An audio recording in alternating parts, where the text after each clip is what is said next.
अनादि सुपरफास्ट में आप सभी का स्वागत है। मैं हूं आपके साथ विकास द्विवेदी। आइए फिलहाल बढ़ते हैं खबरों की ओर।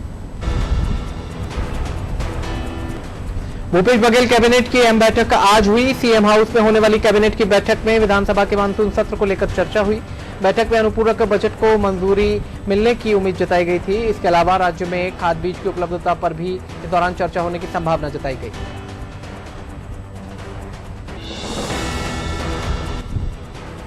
खबर बड़वानी से है, जहां गोई नदी पुल पर चेकिंग के दौरान सिलावद पुलिस ने बाइक सवार 2 युवकों को गिरफ्तार करने में सफलता हासिल की है। दोनों बाइक पर सवार होकर बड़वानी से सेंधवा की ओर जा रहे थे। मुखबिर की सूचना पर कार्रवाई करते हुए पुलिस ने आरोपियों के पास से 69 जिंदा कारतूस बरामद कर मोटरसाइकिल को जब्त किया है।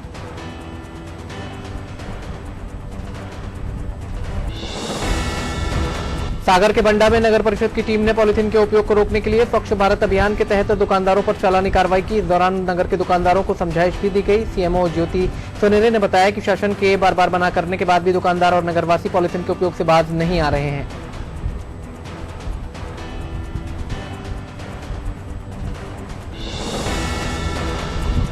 भोपाल की शाहपुरा थाना पुलिस ने चोरी की एक बड़ी वारदात का खुलासा करते हुए 2 शातिर चोरों को गिरफ्तार कर उनके पास से करीब 10 लाख रुपए की चोरी का माल बरामद किया है। चोरों के पास से एक देसी पिस्टल और जिंदा कारतूस भी बरामद किए गए हैं। दरअसल चेकिंग के दौरान पुलिस ने 2 लोगों को रोककर उनसे वाहन की पूछताछ की थी।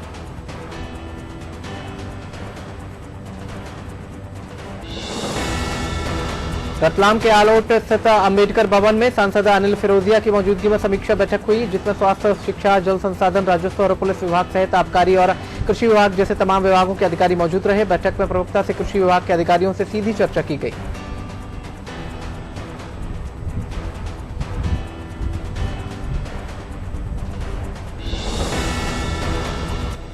मध्य प्रदेश की राजधानी भोपाल में चोरी के मामले लगातार बढ़ते जा रहे हैं। ऐसे में पुलिस के अभियानों का असर अब देखने को नहीं मिल रहा है। दरअसल लॉकडाउन के बाद पुलिस ने चोरों को गिरफ्तार किया था और लोगों से अपील की थी कि वे अपने घरों के बाहर कैमरे लगाएं।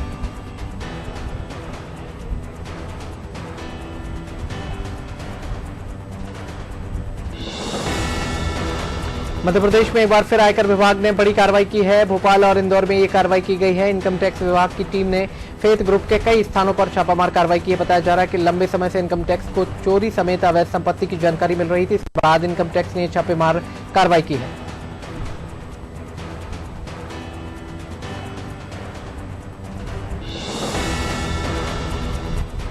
पीएम केयर फंड के मामले में सुप्रीम कोर्ट ने मंगलवार को फैसला सुनाया। कोर्ट के इस फैसले के बाद छत्तीसगढ़ के पूर्व मुख्यमंत्री डॉक्टर रमन सिंह ने राहुल गांधी पर निशाना साधा। पूर्व सीएम ने कहा कि पीएम केयर फंड को लेकर कांग्रेस नेता राहुल गांधी ने जो अविश्वास फैलाने का काम किया था, उसे सर्वोच्च न्यायालय के इस फैसले से करारा झटका मिला है।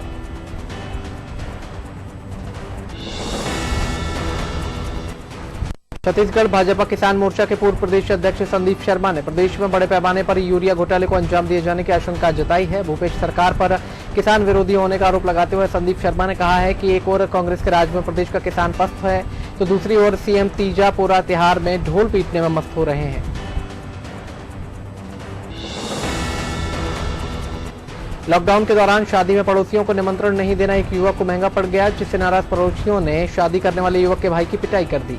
मामला जांजगीर चांपा जिले के बाराद्वार थाना क्षेत्र का है। घटना के बाद पीड़ित ने बाराद्वार थाने में शिकायत दर्ज कराई है।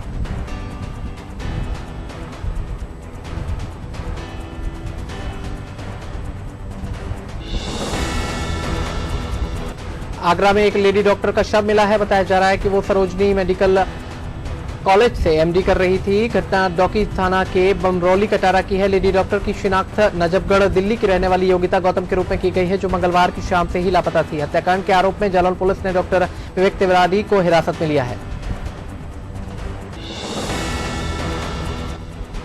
मध्य प्रदेश ट्रांसपोर्ट महासंघ ने इंदौर के पिपलिया राव में गुरुद्वारा दाताबंदी छोड़ के नए प्रधान निर्मल सिंह और उद्योगपति समाज सेवी सतीश खंडेलवाल का सम्मान किया है। कार्यक्रम में सोशल डिस्टेंसिंग का ध्यान रखते हुए दोनों को शॉल, श्रीफल, कृपाल भेंट कर सम्मानित किया गया। इस मौके पर ट्रांसपोर्ट महासंघ के कई सदस्य मौजूद रहे।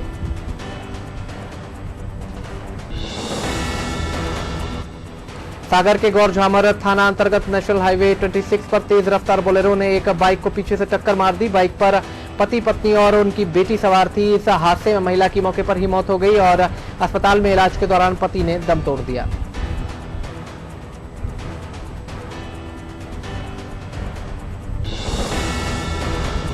सागर में एक कुएं से 16 साल के एक नाबालिग का शव मिला है। घटना बंडा थाने के वार्ड 8 की है। जानकारी के अनुसार बच्ची लापता थी, जिसकी सूचना परिजनों ने बंडा थाने में दी थी। इस दौरान जब कुएं के पास लापता बच्ची के कपड़े देखे गए तो उसके कुएं में गिरने की आशंका को देखते हुए पुलिस को सूचित किया गया।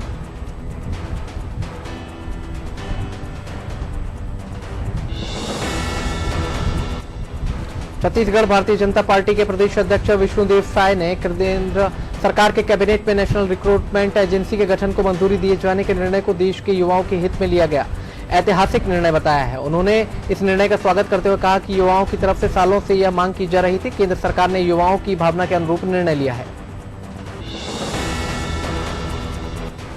मध्य प्रदेश में रोजाना पेट्रोल की कीमतों में इजाफा हो रहा है। इंदौर में गुरुवार को पेट्रोल के दाम 88 रुपए 68 पैसे पहुंच गए। इससे पहले इंदौर में आखिरी बार 19 अगस्त 2020 को पेट्रोल की कीमतों में बढ़ोतरी देखी गई थी। पेट्रोलियम फेडरेशन की माने तो वर्तमान में बढ़ोतरी का कोई खास कारण नजर नहीं आता, लेकिन भारत की सीमाओं पर जो हालात बने हैं उसको देखते हुए भारत सरकार ने पेट्रोल की कीमतों में बढ़ोतरी की है।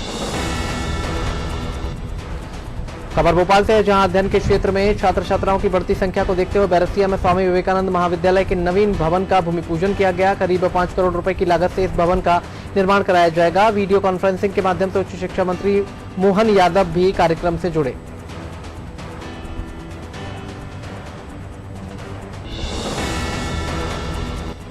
पूर्व प्रधानमंत्री राजीव गांधी की 76वीं जयंती भोपाल में श्रद्धाभाव के साथ मनाई गई। राजधानी के हबीबगंज थाना स्थित चौराहे पर स्वर्गीय राजीव गांधी की प्रतिमा पर प्रदेश कांग्रेस अध्यक्ष कमलनाथ ने माल्यार्पण किया। इस मौके पर पूर्व केंद्रीय मंत्री सुरेश पचौरी भी मौजूद रहे।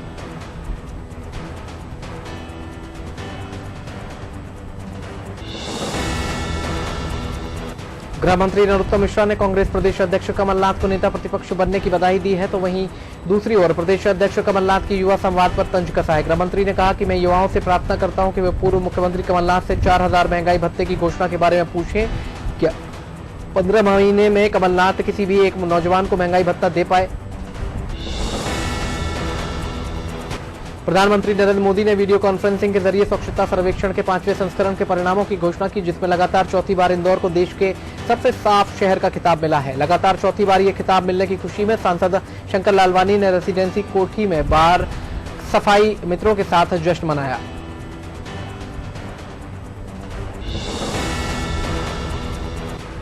पूर्व मुख्यमंत्री कमलनाथ ने कांग्रेस कार्यालय में स्वर्गीय राजीव गांधी के स्मरण कार्यक्रम में स्वर्गीय राजीव गांधी नमन करते हुए कहा कि संचार क्रांति के जनक राजीव ने कंप्यूटर की क्रांति की शुरुआत की थी। उस समय उनकी बहुत आलोचना हुई, लेकिन आज भी उनके किए गए कार्यों को याद किया जाता है।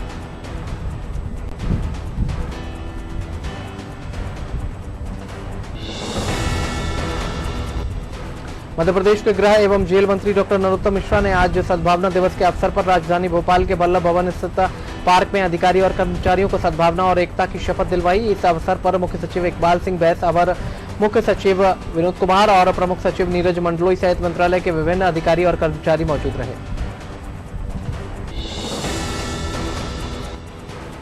उत्तर प्रदेश के आजमगढ़ में दलित पूर्व ग्राम प्रधान सत्यमेव जयते की हत्या का मामला तूल पकड़ता जा रहा है। कांग्रेस का प्रतिनिधिमंडल आज सत्यमेव जयते के परिवार से मिलने जा रहा था, लेकिन उन्हें रोक दिया गया। सर्किट हाउस के अंदर बड़े नेताओं को नजरबंद किया गया है। कांग्रेस के राष्ट्रीय प्रवक्ता पीएल पुनिया, प्रदेश अध्यक्ष अजय कुमार लल्लू, महाराष्ट्र सरकार में मंत्री नितिन राउत को जिला प्रशासन ने गाँव में जाने से रोक दिया।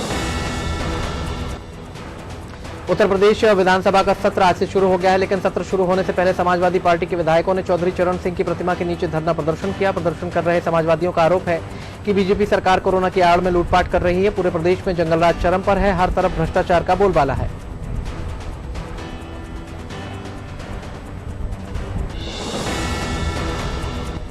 मध्य प्रदेश की आर्थिक राजधानी इंदौर चौथी बार देश का सबसे स्वच्छ शहर बन गया है। केंद्रीय शहरी विकास मंत्रालय ने स्वच्छता सिटी सर्वे रिपोर्ट को जारी कर दिया है, जिसमें लगातार चौथे साल इंदौर देश का सबसे स्वच्छ शहर बना है।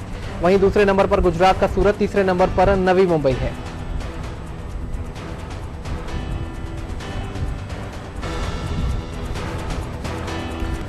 राजीव गांधी की जन्म जयंती के अवसर पर आधुनिक भारत के निर्माता स्वर्गीय पूर्व प्रधानमंत्री राजीव गांधी को याद किया गया।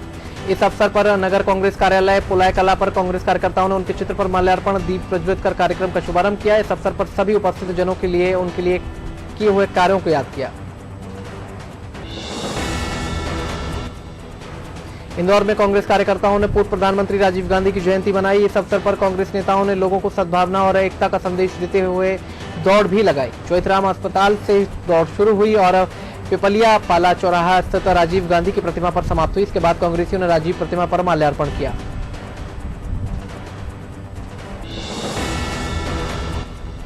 भीम आर्मी चीफ चंद्रशेखर रावण ने अंबेडकर नगर में उत्तर प्रदेश की कानून व्यवस्था पर कहा कि प्रदेश अपराधों का गढ़ बन चुका है। उत्तर प्रदेश में जंगल राज चल रहा है, सवर्णों की हर रोज हत्या हो रही है, अपराधियों को सत्ता का संरक्षण मिल रहा है। इस समय प्रदेश में ब्राह्मण और ठाकुर डीएम और एसपी और बने बैठे हैं और सीएम योगी ठाकुर हैं। प्रदेश में वर्चस्व की लड़ाई चल रही है।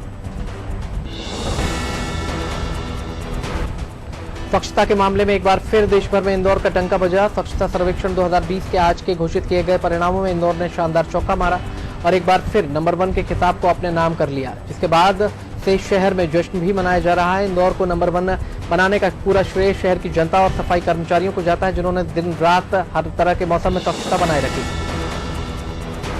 कोरोना वायरस की वजह से 5 महीने से बंद पड़ी बसों के संचालन को शिवराज सरकार ने अनुमति दे दी है। बस ऑपरेटरों को आज से पूरी क्षमता के साथ बसें चलाने की अनुमति होगी। इसके बावजूद बसों के संचालन पर असमंजस बरकरार है। सागर में मध्य प्रदेश बस ऑनर्स एसोसिएशन के कार्यवाहक अध्यक्ष ने कहा कि टैक्स माफी और किराए में बढ़ोतरी को लेकर सरकार अपना रुख साफ करे, तभी बसों का संचालन होगा। इंदौर में कोरोना संक्रमण को देखते हुए आगामी त्योहारों में सभी धर्मों के आयोजन पर प्रतिबंध लगा दिया गया है। शहर में तो गणेश उत्सव में पंडाल लगाए जाएंगे और न ही मुहर्रम में जुलूस निकाला जाएगा। इस बात की जानकारी खुद डीआईजी हरिनारायण मिश्र ने दी है। इसके साथ ही डीआईजी ने आम जनता से अपील की कि गणेश उत्सव में अपने घरों में गणेश जी को सोशल डिस्टेंसिंग के साथ बिठाएं। खबर बिजनौर से है, जहां उफनती लकड़हान नदी को पार करती एक पिकअप पानी में बह गई। पिकअप चालक द्वारा गाड़ी को हरिद्वार से नजीबाबाद लेकर जा रहा था। ड्राइवर ने रफ्टे के ऊपर पानी बहने के बावजूद पिकअप निकालने की कोशिश की तो पानी ज्यादा होने की वजह से पिकअप नदी में बह गई। ड्राइवर की घटना में मौत हो गई है।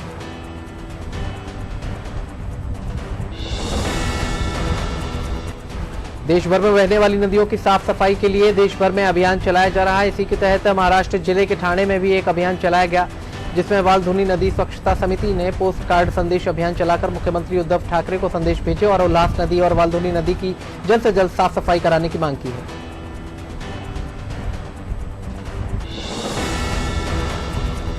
खबर छतरपुर जिले के नौगांव से, जहां मध्य प्रदेश पंचायत सचिव संघ ने अपनी बुनियादी मांगों को लेकर मुख्यमंत्री, पंचायत मंत्री सहित मुख्य सचिव पंचायत और ग्रामीण विकास विभाग भोपाल के नाम 10 सूत्रीय मांगों का ज्ञापन सौंपा है। ज्ञापन के हवाले से सचिवों ने कहा कि पंचायत एवं ग्रामीण विकास विभाग में संविलियन और 1 अप्रैल 2018 से लागू 6ठे वेतनमान को 2008 की जगह नियुक्ति दिनांक से 6वें वेतनमान का निर्धारण किया जाए। कोरोना महामारी से देश भर में आर्थिक हालात ठीक नहीं है। उद्योग धंधों के साथ टेंट हाउस, लाइट डेकोरेशन और साउंड सिस्टम व्यवसायी पर भी कोरोना का काफी प्रभाव पड़ा है। मांगलिक कार्यक्रम प्रतिबंधित है, जिसके कारण टेंट व्यवसायियों के सामने रोजी रोटी का संकट खड़ा हो गया है।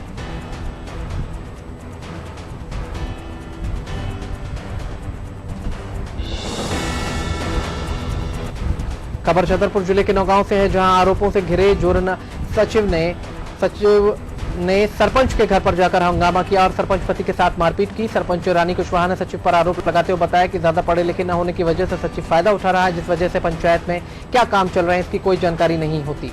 ग्राम पंचायत जोरन में 17 लाख से अधिक की आर्थिक अनियमितता का मामला सामने आया है। कोरोना के चलते जहां एक और देश भर में शहरों से मजदूर अपने घर लौट रहे हैं, उन्हें गांव में ही रोजगार देने के वादे किए जा रहे हैं। मध्य प्रदेश के पन्ना में इसके हाल उलट है। यहाँ रोजी रोटी का कोई साधन न होने से मजदूर पलायन कर रहे हैं। जिले से मजदूरों का रोजगार की तलाश में महानगरों के लिए पलायन शुरू हो चुका है।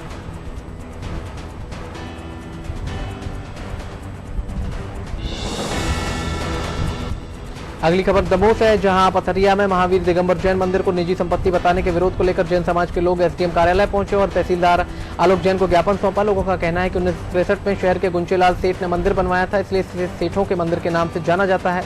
लेकिन शहर के अशोक कुमार जैन ने मंदिर को निजी संपत्ति बताने का प्रयास किया है।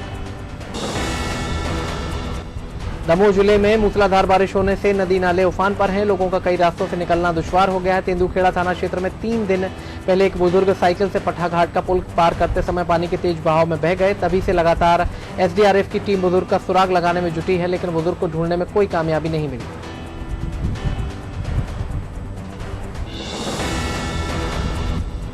राजधानी भोपाल में कोरोना संक्रमण की दहशत इस कदर बढ़ती जा रही है कि अब थानों में बैरिकेटिंग कर दी गई है। ऐसा शायद पहली बार ही होगा कि 24 घंटे खुले रहने वाले थानों के मेन गेट को बैरिकेटिंग कर बंद कर दिया गया है। इतना ही नहीं, थानों के गेट पर यह भी लिखा गया है कि शिकायतकर्ता सीधे थाने में प्रवेश न करें और विंडो के जरिए पुलिस जवान से संपर्क करें।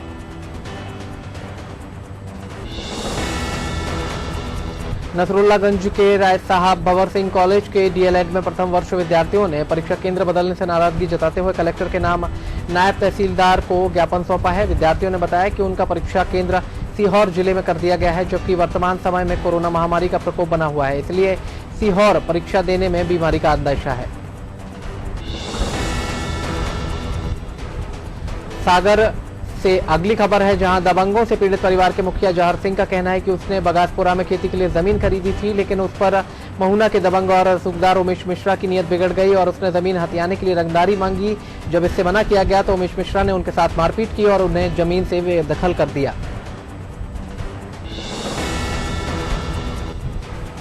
सरकार ने कोरोना संकट के चलते 4 महीनों से बंद पड़ी बस सेवा को शुरू करने की भले ही इजाजत दे दी हो, शाहजहांपुर के लोगों को फिलहाल बस का फायदा मिलता नहीं दिखाई दे रहा। वजह यह है कि यहाँ के बस ऑपरेटर अपनी मांग पूरी न होने तक बस चलाने को तैयार नहीं है। बस मालिक 5 महीनों का टैक्स माफ करने की मांग पर अड़े हैं।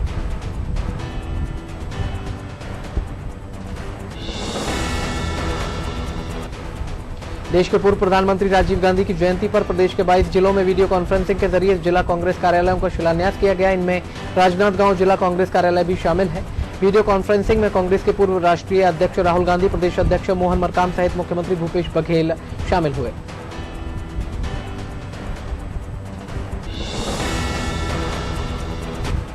छिंदवाड़ा के परासिया में भारतीय जनता पार्टी में आपसी कलह सामने आई है। दरअसल बीजेपी जिलाध्यक्ष बंटी साहू कार्यकर्ताओं की बैठक लेने परासिया पहुंचे थे, जहां पूर्व विधायक ताराचंद बावरिया के समर्थकों ने गाली गलौच और अभद्र व्यवहार किया और ये सब ताराचंद बावरिया की मौजूदगी में हुआ।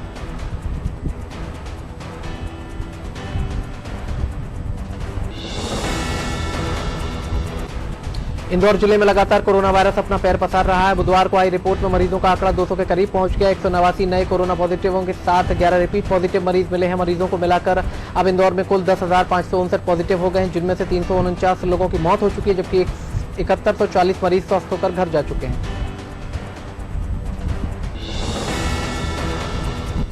लगातार चौथी बार इंदौर शहर पूरे देश में सफाई में नंबर 1 आया है। पूरे शहर में जश्न का माहौल है और हर एक शहरवासी अपने आप को नंबर 1 महसूस कर रहा है। जहां सफाई अधिकारी कर्मचारी नगर निगम परिसर में ढोलक पर नाचकर जश्न मना रहे हैं। सफाई कामगार कर्मचारी यूनियन के अध्यक्ष लीलाधर करोसिया ने सभी कर्मचारियों को 5-5 हजार रुपए देने की मांग राज्य सरकार से की है। पूर्व प्रधानमंत्री राजीव गांधी की जयंती पर मुख्यमंत्री भूपेश बघेल ने अपने निवास कार्यालय में कार्यक्रम आयोजित किया। मुख्यमंत्री ने कहा कि समावेशी विकास की दूरदर्शिता, पंचायती राज, संचार क्रांति और युवाओं को मतदान के अधिकार जैसी पहल आज 21वीं सदी में राजीव गांधी की याद दिलाती है। राजीव गांधी ने भारत के सबसे युवा प्रधानमंत्री के रूप में देश की बागडोर संभाली थी।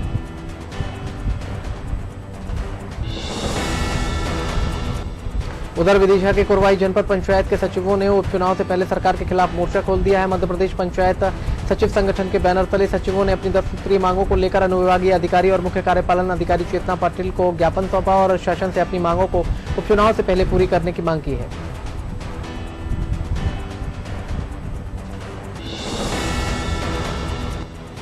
टीकमगढ़ कलेक्टर सुभाष कुमार द्विवेदी ने आज सद्भावना दिवस के अवसर पर कलेक्ट्रेट परिसर में अधिकारियों एवं कर्मचारियों को सद्भावना दिवस की शपथ दिलाई। उन्होंने सद्भावना शपथ के अंतर्गत शासकीय कर्मचारियों को जाति, संप्रदाय, क्षेत्र, धर्म अथवा भाषा का भेदभाव किए बिना सभी भारतवासियों की भावनात्मक एकता और सद्भावना के लिए कार्य करने एवं हिंसा का सहारा लिए बिना सभी प्रकार के मतभेद, बातचीत और संवैधानिक माध्यमों से सुलझाने की शपथ दिलाई।